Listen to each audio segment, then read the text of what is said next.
We're a nation of immigrants, and I think that we all applaud people that want to be here legally. Your rebuttal? I don't think I need a rebuttal. I don't think I need a rebuttal. There's 1 minute left. Okay, we'll move on to Mr. Roper. Gentlemen, a wealthy fellow apparently bought the tourist town of Buckskin Joe's in 2010. He likes to collect Western memorabilia, and he bought the whole town. This summer I was reading he's also bought the Royal Gorge Scenic Railroad, which runs around Buckskin Joe's, which most people in southern Colorado all remember as a tourist attraction. I have to be honest, when I was reading the paper this summer about this fellow buying the town and buying the railroad and taking it to his ranch in western Colorado, I thought, surely this guy could afford to pay more taxes. Am I wrong? Mr. Tipton, you're first on this. I'm sure he can. So can Warren Buffett. So can the CEO of GE. They can all afford to. In fact, I've supported legislation that we passed through the House of Representatives, bipartisan support, right before we left in July. And it's actually calling to be able to remove loopholes, to make sure that we are having a program to where people do pay their fair share. That will ultimately result in some of the wealthy actually paying higher taxes in terms of real dollars. But we want to make sure that the United States, and I hope you join with me in this, is a place where people want to come and do business. When we're talking about a corporate tax structure right now, we have the highest tax in the world. Sal's writing down right now, well, with the loopholes, they don't pay that effective tax. Well, let's let business make good business decisions. Let's lower the tax rates, let's eliminate the loopholes, and let's get this economy moving. President Clinton, President Obama just 2 years ago, effectively with the same effective unemployment rate that we have right now, said now is no time to raise taxes. Ernst & Young came out with an independent analysis, nonpartisan, saying if we raise taxes now, we could cause the loss of about 700,000 jobs in this country. So we need to approach this in a sensible fashion. We need to make sure that we've got a tax code that actually incentivizes job creation and job growth in this country. The bill that I help support will accomplish that. Mr. Pace. In past debates, Congressman Tipton well predicted what I was writing down. This time he got it wrong. I was actually writing, the first thing I'm not going to do when I get to Congress is sign a Grover Norquist pledge because I'm going to belong to you and not some unelected non-constituent. We have a broken tax system. Farmers and ranchers who want to pass along their ranches still have a federal estate tax, and it makes it difficult for kids who are land rich and cash poor in order to stay on the land. We also allow corporations to write off the expense of closing down a factory in order to send jobs overseas. That doesn't make sense either. What we need is a full comprehensive tax reform. I'm proud of legislation that I push the legislature to study all of our tax incentives and make sure that they are effective at what they're doing, and if they're not, then we're not going to keep them. I'm proud that I'm the only one up here on stage who passed a piece of legislation to provide tax relief, as I did for farmers and ranchers, as we eliminated the estate tax on the books for farmers and ranchers in Colorado. We need to have the courage and the ability to sit down and look at the entire tax code in stark contrast to what we got out of the Ryan budget, which raised taxes on everyone who makes under $200,000 a year. I'm sure it includes a few of us in this room, in order to provide more tax breaks for multimillionaires. That is not the right path. A bipartisan approach is the correct path. 1 minute rebuttal for Mr. Tipton. 1 minute. We have some concurrence that we've got a broken tax code. We're putting forward ideas to make it flatter, fairer, and simpler. Let businesses make good business decisions. Let's let our families prosper once again and be able to build for the future.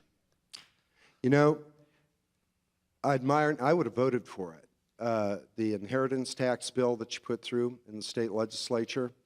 The only problem is you turned around and raised taxes to the tune of $10 million on our farm and ranch communities with House Bill 1195 in 2010. They're now having to pay increased taxes on essential materials that they need to be able to use. So it's in terms of the entire package. We can certainly find some common ground, but ultimately it is really about outcomes. You know, I've introduced a piece of legislation at the federal level to be able to preserve our family farms, ranches, and also our small businesses. Sorry. Mr. Pace. I think we're all entitled to our own opinions, but we're not entitled to our own facts.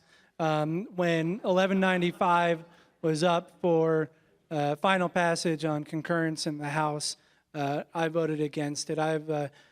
You can look at my scorecard with the tax groups or the ag groups, and they'll show exactly that. I'm proud of my record.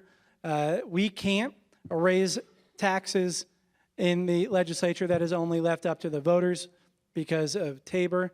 And those bills that you talked about in the 2009 session, I didn't vote for all of them. I considered each one of them on the merits. I have never been a party line vote.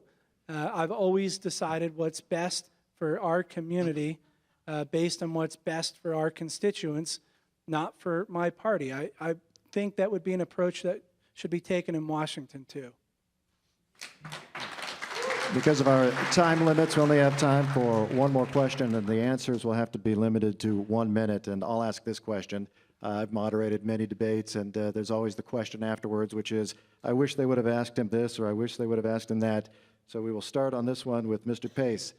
One question for your opponent that you would like him to answer. And you'll have 1 minute to answer, and then you'll ask your question, and he'll have 1 minute to answer. Congressman Tipton, why have you not sponsored a bill to extend the production tax credit? I appreciate that question, Mr. Pace, because there's part of process. This isn't the state legislature. We have worked with our two senators, Bennett and Udall, to be able to support that legislation, but we have also a caveat to make sure that it is actually paid for, because we have an obligation to you as well, you see. There's a $16 trillion debt in this nation. Newborn baby in Pueblo this morning, it was better than $51,000 as their portion of the national debt. We've got to make sure that we have real pay-fors. Something we actually have in terms of the legislature, in terms of the fiscal notes here in Colorado, to where we actually know what's going to be spent. And we can label them a fee or a tax. It's still a three-letter word that will ultimately raise some of the values. So we are researching, working with our senators to actually find those actual pay-fors to be able to move that ball forward. These are important jobs we'll continue to fight for, and to make sure that we're doing what we can to get this economy moving. And now your question for Mr. Pace that you'd like him to answer. Mr. Pace, I think that we would probably, as a lot of the constituents that you might like to be able to really represent here, we would like to know in terms of when we talk about the President's health care plan, you said you oppose the individual mandate. Then I think when we're talking about that $16 trillion debt and pay-fors, how do you then, what is your solution to be able to pay for it? We absolutely have to deal with our debt. It is a huge issue. I'm a Democrat who's proud to say that I would support a balanced budget amendment. I'm proud of my work cutting waste and fraud in the legislature. Healthcare can save. We can save money in healthcare with more preventative care. As I mentioned earlier, it costs less to treat high cholesterol than it does to treat a heart attack. We can save money with addressing fee-for-service. Right now, healthcare professionals get paid by the amount of work they do instead of by results. What if we incentivized healthy patients, physicians who have the greatest results? We can find, Alana's supposed to cry with the congressman, not with me. But we can find savings in healthcare, we can find savings in the national budget, and it's not mutually exclusive. And we're going to enter our closing statements now, and we're going to keep it here with you, Mr. Pace, because of the coin flip earlier. And we're going to have to limit this because of time constraints to 1:30. So your closing statements. I want to start off by thanking the audience. Thank you for participating. Thank you to the Pueblo community for giving me the honor to represent you. Thank you to the Chieftain and KRDO. As I started off, I'm the son of a mechanic and the youngest of 9 kids. I never imagined I would have the opportunity or chance to be your legislator or your congressman. As you heard today, I think on taxes and on debt and a number of other issues, Congressman Tipton and I agree on a whole host of issues. These issues aren't having solutions, aren't getting solutions in Washington.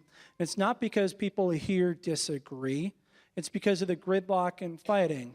Unfortunately, Congressman Tipton has decided to run a campaign that's 100% based on negativity and fighting, just like a legislative career that's virtually 100% partisan. But at the end of the day, it's not about whether or not the congressman wins or I win. It's not about whether or not the Republicans or Democrats are in control of the House or the Senate or the presidency. It's about real people, real life, and how our government relates to real people. I was in the hospital room with my dad when he was flatlining after a cardioversion.